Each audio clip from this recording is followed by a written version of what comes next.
Welcome to the Beautifully Broken podcast, brought to you by AmpCoil. I'm your host, Freddie Kimmel, and on this show we discuss the common thread survivors share after walking through the fire, the practitioners making a difference, and the treatment modalities that deliver healing back into the hands of the people who need it most. Witness the inspiration we gain by navigating the human experience with grace, humility, and a healthy dose of mistakes. Because part of being human is being beautifully broken.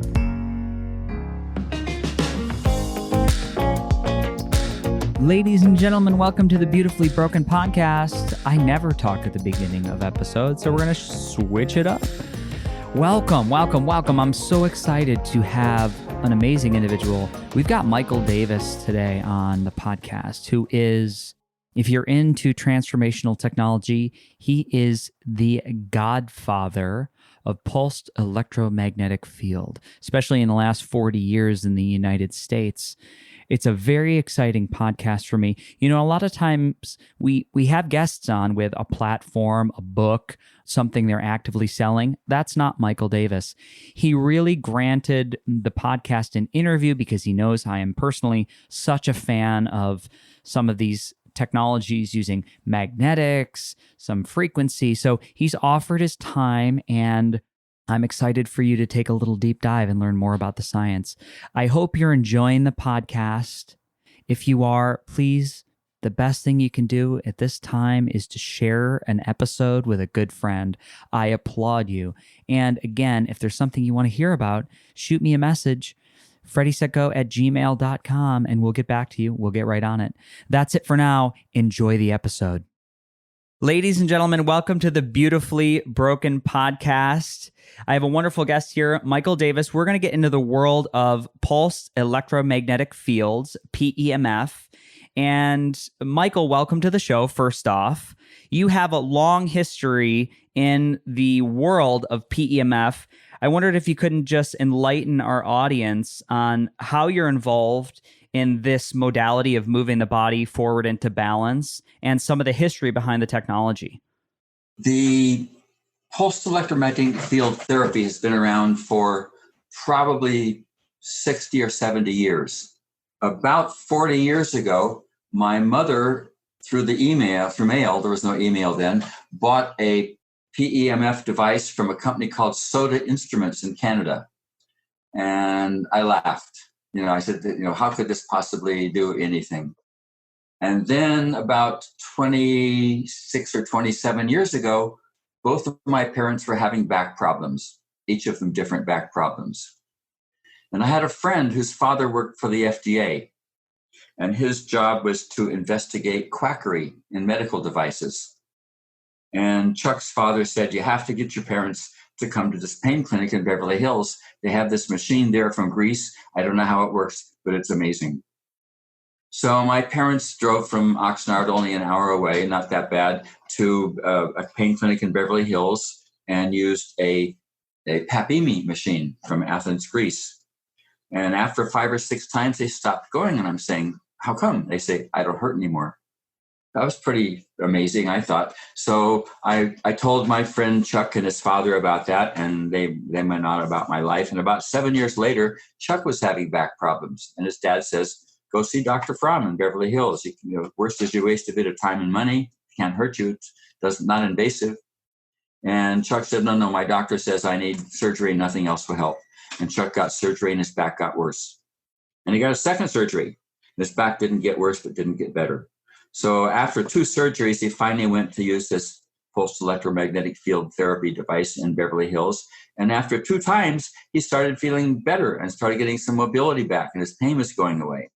So he flew to Athens, became a zealot for this machine, flew to Athens, talked Dr. Pappas into giving him a North American continent exclusive distributorship to distribute this machine.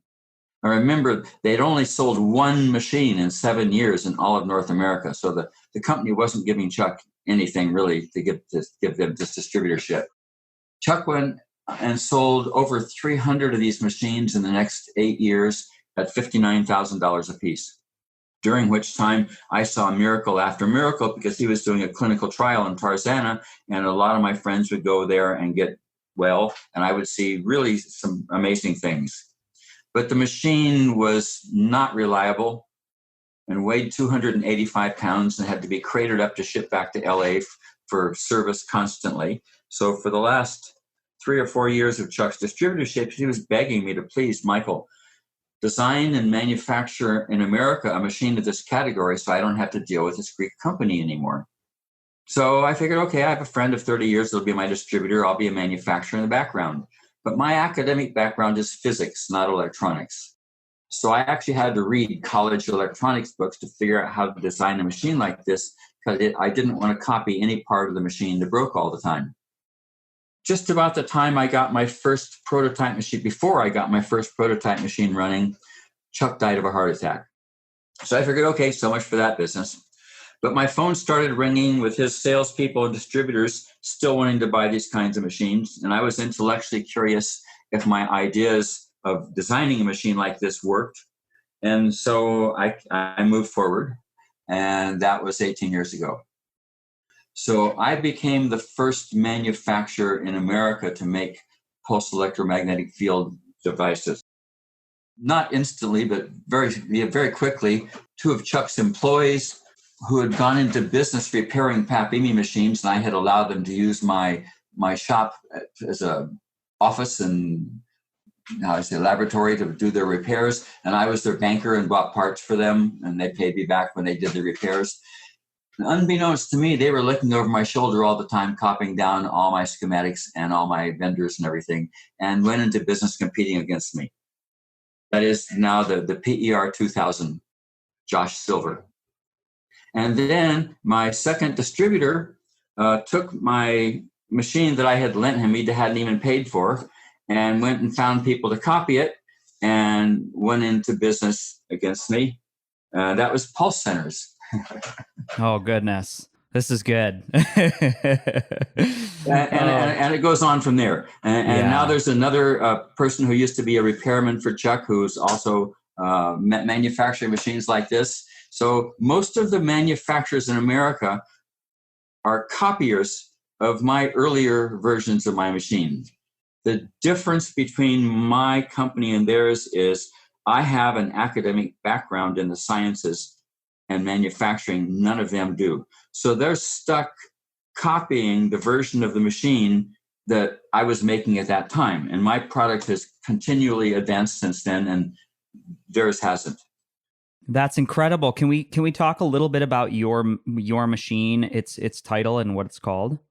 I decided not to sell directly, but to sell through distributors, because I saw it as a worldwide product, not as a local product. Their machines all work medically. The primary difference between my machine and their machines is this is a medical device. Every electronic device that plugs into the wall around the world is supposed to be safety tested to show that it won't electrocute somebody or burn a building down. All of my products are safety tested and certified and can have labels on them that show they're safety tested. Not a single one of the other manufacturers in America of PEMF devices has ever submitted a single one of their products for safety testing. All of the other products worldwide, PEMF devices worldwide, are safety tested. Everybody else is behaving properly except the other American manufacturers, none of them. Interesting. Yeah. So Josh Silver and Paul Webb and all those guys, they none of their products are approved. In fact, Paul Webb, the Pulse Centers, they say this is not a medical device. Well, the truth is, whether we say or don't say what is or what isn't a medical device doesn't make it a medical device or not. For instance, currently, under the current laws, sunglasses that block ultraviolet light are a medical device because they are actually affecting what reaches us. They're theoretically blocking the ultraviolet spectrum, and they are supposed to be safety tested, and they are in most cases. So the FDA determines what's a medical device, not the manufacturer.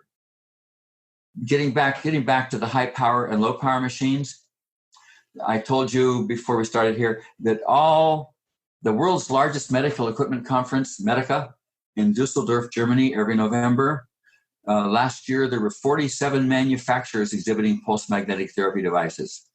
Only one other Korean company was exhibiting a device that was strong enough you could actually feel the pulse. The other 45 manufacturers were very low power devices like Curatron, IMRS, QRS, Beamer. All of those are low power PEMF devices, and they do work. And like I said, there's 2,800 clinical trials to demonstrate that they actually do work. Basically, in my readings, and one of my engineers has a biological background, and he said that the low power PEMF devices might actually be more healing at a cellular level, even though the high power devices are definitely better at reducing pain and inflammation in the short term. So once you already have the enclosure and the switches and the AC cord and the power supplies and everything, it doesn't cost a whole lot more electronically to put an additional second device inside the machines. So all of our products actually have two PEMF machines running at the same time. They have a high power device, which is what the PAPIMI is and what our original device was for the first 15 years. And they have a low power device like Beamer and IMRS and Curatron also operating at the same time. So people using our devices are getting two complete separate independent therapies at the same time. And nobody else in the world has that. Incredible. I have a question for you. We have, it's often quoted, and I do get this feeling that people take they're going to take something from a book somebody's written down somewhere, and you see the same fact regurgitated. We see the ability of PEMF. It said there's a few things that happen in the body as far as benefits. It's often said that transmembrane potential is increased, the sodium potassium pump, cellular pH, oxygenation of the body. What are your thoughts about what's actually happening? I think we got to break this into two parts. What's happening? Let's do the stronger version of the PEMF first in the body when we get that ringer device. Actually, it's the stronger or the weaker ones at the cellular level do pretty much the same thing. All these people are talking about ion potential and oxygen level. Those are the results of what you're really doing. The primary thing that you're doing is the openings between the inside and the outside of the cells are called ion channels. Those are the ways the cells breathe. So if you can cause the ion channels to open, the cell membrane permeability increases. The first thing that happens is inflammation can dissipate. So people see these as a pain treatment device. They're not. Primary ongoing cause of pain is inflammation. So if you can improve the cell membrane permeability, the inflammation dissipates and the pain just isn't there anymore. So virtually all pain therapy devices only block or interrupt the pain signal. They don't actually fix anything. All they do is keep the body from experiencing the fact that they're having pain. For PEMF devices, they're actually treating the underlying cause of the pain. They're reducing the inflammation, so the pain just isn't there anymore, rather than blocking the pain signal, and the pain's still there. That's the primary thing. Also, if the cells are breathing better, oxygen and nutrients in easier, waste products and carbon dioxide out easier, and waste products out. PEMF is detoxifying. The first 3 or 4 times somebody uses a high power machine, if they're using it in the fatty tissue area of their body, they will, if they don't drink a lot of water in the next 24 hours, they'll actually get a Herxheimer reaction, because the body is releasing all these toxins to get rid of, which is a good thing, but you don't want to release too much at one time. So basically, this PEMF does not heal you. You heal you. The only thing that PEMF does is help the cells to breathe better, so all the body's normal chemical processes can happen more readily. It's been clearly demonstrated that PEMF is a catalyst to all the body's normal chemical activity. You and I think of a catalyst as you mix two things together and stir them up. Now, the word catalyst only means improves the reaction of. So if the cell membrane permeability is improved, you have better intracellular fluids migration, and all the body's normal chemical processes can happen better and more readily. So basically, the primary thing that this machine does is it helps the cells to breathe better, and then the body does the rest. Incredible. And I alluded to something. I said ringer device, and I didn't explain what that was. I know people at home are like, what's he talking about? Can you explain to us the difference between a ringer device and a machine that's a hummer or an oscillating machine? Pulsed electromagnetic field is any waveform that goes through zero. The electricity that comes out of our wall is a hummer. It's a sine wave. It's an oscillating waveform. It's continuously oscillating at 60 times a second. And it goes through zero 120 times a second. A ringer is a impact. It's a very high slew rate, a very high quick rising signal and a very quick decaying signal, and then blank space in between that and the next signal. For instance, if you take two tuning forks of the same frequency and you strike one and it's humming there, and you move the other tuning fork near it, the other tuning fork will start to oscillate at the same frequency as the first one. But if you move another tuning fork of a different frequency up near the first oscillating tuning fork, nothing will happen. So the way that first tuning fork got oscillating is it got struck, it got impacted, and it started ringing. So the difference between a ringer and a hummer is like going along all the time, where a ringer is striking and then blank space, then an impact and blank space, and then a waveform, then blank space. So they're dramatically better medically. Mm-hmm. Amazing. That's pretty clear. I wonder, you said you were at this conference, you're in Dusseldorf, you're looking at all these other devices, and you said, in fact, they do work, even though they're lower power or they use a different waveform. They just work in a different way. No, they actually work pretty much the same way. All they're really, any of them is doing is trying to open the cell membrane permeability. That's the primary thing that all of them are doing. And the low power machines do that. They just don't get dramatic first treatment results like the high power machines do, but they do work. So what are some of and you've been around this technology so long, what are some of the amazing benefits that you've seen in the community as far as like the more powerful devices? What kind of conditions have you seen people move forward where they've been stuck? I'm a manufacturer. I don't ever, and I sell, yes. And I sell through third-party companies. I don't ever get to meet the users and buyers of these machines. So all I have is conversations with other PEMF manufacturers at medical conferences, and what I read, and the clinical trials that have been done in the past. Like I said, the primary thing this does is it helps improve cell membrane permeability. And then all these other things happen because of that. That's incredible. So as far as magnetics go in the body and balancing that bioterrain, I've also heard and read that you're a big fan of just frequency healing devices in general, aside from PEMF. I have 5 Skinars. I have 4 Rife machines, including 2 plasma machines and some contact machines. I have frequency-specific microcurrent machines, and I've studied all of them. I have a Doug coil machine. I'm not convinced that frequency makes that much difference, if any, but there are a lot of people that believe it does, and I don't have any information that says it's not true. So I have to, and I've attended Rife frequency medicine conferences around the world. And I met a lot of Rife manufacturers. And like I said, when I first went into this business, I was considering manufacturing and distributing a Rife machine, and decided not to, because I've never seen dramatic results, even though people talk about dramatic results. But I'm not ill, so it's hard for me to see, results like that.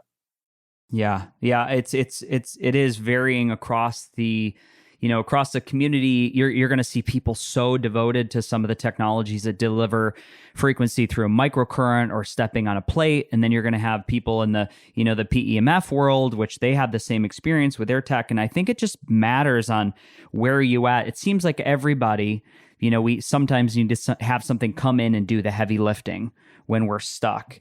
And again, it just depends on you and your body. You're going to give it a different response across the board.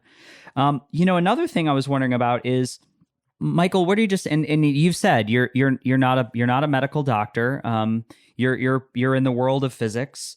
And what are your thoughts on the potentials of pulse electromagnetic field and our current situation in the world with COVID-19 or this viral outbreak, the ability of the magnetic field to benefit the body in these acute inflammation responses? The COVID-19, what it does is it impacts the body's ability to move oxygen through the lungs. And they first thought it was because it was coating the things inside the lungs Little cilia. with a liquid that blocked it. And they're now finding that the ventilators aren't really doing that much, and ventilators don't cause the problem.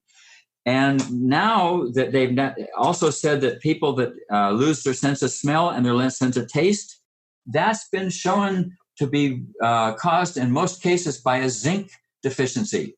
And a zinc deficiency also makes the iron particles in the blood not be able to work with the hemoglobin to move the carbon dioxide and oxygen back and forth. So my current belief is that the COVID-19 issue with assimilating oxygen is a zinc deficiency and not a coating on the insides of the lungs.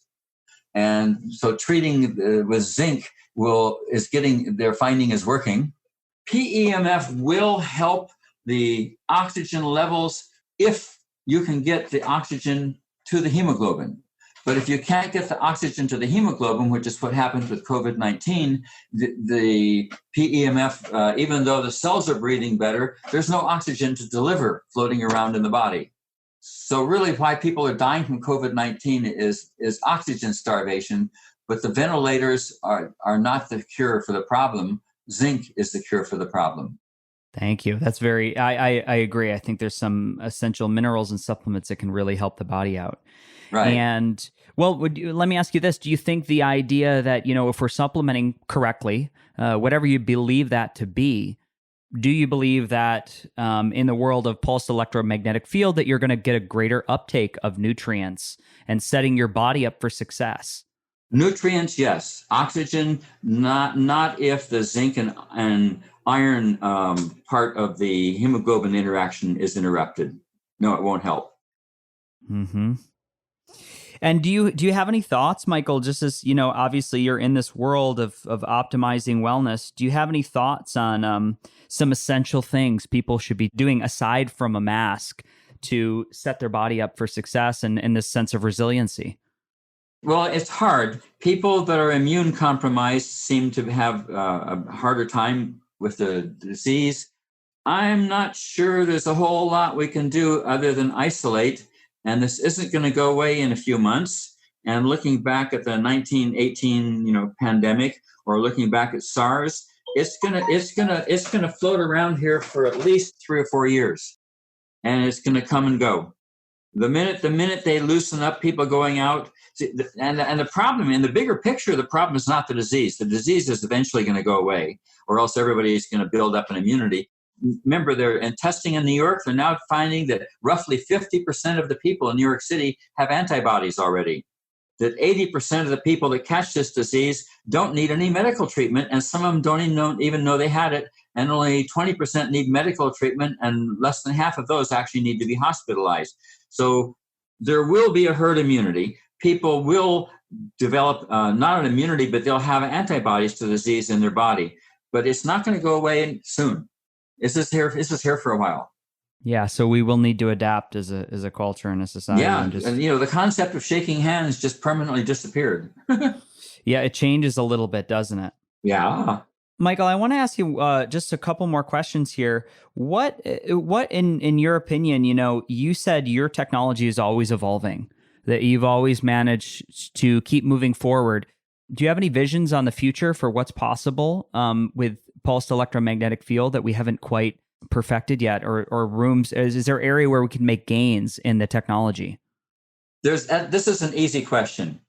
The change and improvement would be in keeping people well rather than trying to maintain or heal them after they're sick. For instance, do you wait until you have a cavity to brush your teeth? No. you brush your teeth prophylactically, preventatively. So pulsed magnetic therapy works to keep people well rather than waiting until they get sick and trying to heal them. And that's not being used effectively. People should use these kind of devices regularly to stay well, rather than waiting until there's a crisis or an issue and then trying to get well again.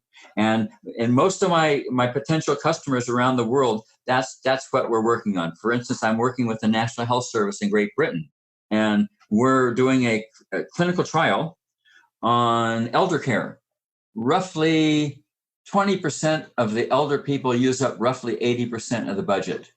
Too many pain meds in particular, and too many clinic visits. So we're going to send 500 machines home with some of the problem child elder care people and see how much we can reduce clinic visits and how much we can reduce pain meds by them having a low power PEMF machine at home. And so I have to demonstrate to them that I can be cost effective. Either the savings will be equal to or greater than the cost of having my machines. And that's the way these should be used, rather than just to try to fix something after they're broken. Yeah, I couldn't agree more. Well, Michael, I really appreciate you being with the podcast today. Obviously, like you said, you are the person that brought this modern design into the marketplace. I mean, it's incredible. And I know so many people have been helped by your technology, whether they copied and stole it or whether they got your system. If you had this opportunity just to point people in a direction where they can look at your technology, and is there a distributor they should go through and they're researching? I believe it's the PMT 120. Is that true? Well, each of my distributors has a different model name for my products because they don't want their prospective customers to be able to go out and shop the same item. Okay. So my products, most of the distributors in America are selling my products, but they all have their own model name or product name for them. So I can't say that there's any one place or area. And between you and me, I'm not interested in the American market. I don't care if I ever sell a machine in America. Wow. So here's what has to happen in America. First, you have to get safety testing and FDA approval, and that gets you nothing so far. Then you have to go out and argue with every insurance company, one insurance company at a time, one, that they should pay, and two, how much they should pay. And then you have to go out and sell it one doctor at a time. And then you have to get the doctors to educate their populace. Now, as a manufacturer, would I rather do that, or would I rather sell 500 or 1,000 machines at a time to a government healthcare system? I think it's answer B. Yeah, no contest. So, I mean, yes, I'm an American. Yes, I'm doing more business in America than anywhere else in the world, but that's not my market thrust. My market thrust is prevention and wellness worldwide, rather than trying to heal people once they're sick, which is the American way of medicine. True that. Well, Michael, again, I appreciate you, the honesty and just the direct nature of answering all these questions. It's really helpful to me, and I know it's going to be helpful to people in the audience. And I'll put some links in the show notes where we can point people in the right direction. See, and none of these other companies in America, none of the people that have copied me making PEMF devices in America, they can't sell in other countries because they don't have safety testing, and you can't get through customs in any quantity of a device exporting to another country because it can't get past their customs if it doesn't have a safety testing label on it. So all these other companies, they're stuck selling in America. And like I said, I'm a worldwide company, and I'm the only one that's behaving like a medical device manufacturer. Well, I applaud you for that. Can you leave the beautifully broken audience with one piece of advice about putting everything in perspective and creating a plan for wellness, to just feel good about your body and the systems approach of managing health? If yes, one, buy a PEMF device. Two, buy a Ringer, not a Hummer. And more power is not better. It doesn't have to knock your socks off to work. A lower power A ringer type device is medically just as effective as a higher power device. It may not alleviate all your pain in the first treatment, but that doesn't mean it's not working, and that doesn't mean it won't work just as well after a few treatments. So you do not have to spend $20,000 or $30,000 to get a good machine. You can get a good machine for $7,000 that will get the job done just as well, as long as it's a ringer. Amazing. Michael, thank you so much for being here. Nice to talk with you. Nice to talk with you. Namaste. Bye. Ladies and gentlemen, you made it to the end of the podcast. Now, in a world where the average attention span is less than 10 seconds, we just spent almost an hour together. And I think this is the beginning of something really beautiful. Now, one way to support the podcast is to head over to freddysetgo.com and check out my newly launched page, Freddy's Faves, where I've linked every 5-star product and healing modality you hear about on the show. Most offer significant discounts by clicking the link. And please know, it doesn't cost you anything extra, and at the same time, they support the show through affiliation. So, check out Freddy's Faves on freddysetgo.com. This episode of the Beautifully Broken podcast was brought to you by our sponsor, AmpCoil, upgrading the vibrations of hearts, minds, and bodies all over the world. Thank you for tuning in. If you enjoyed today's show, head over to iTunes and leave a 5-star review. Grabbing a download is like giving this virtual thumbs up that we're doing it right. And if you want to connect with me, shoot me a message on Instagram at freddysetgo.com or at freddysetgo. That's all for today. Our closing. The world is hurting. We need you at your very best. So take the steps today to always be upgrading, whatever it takes to move the needle. Remember, while life is pain, putting those fractured pieces back together is a beautiful process. I'm your host. I love you. Namaste. Have a wonderful day.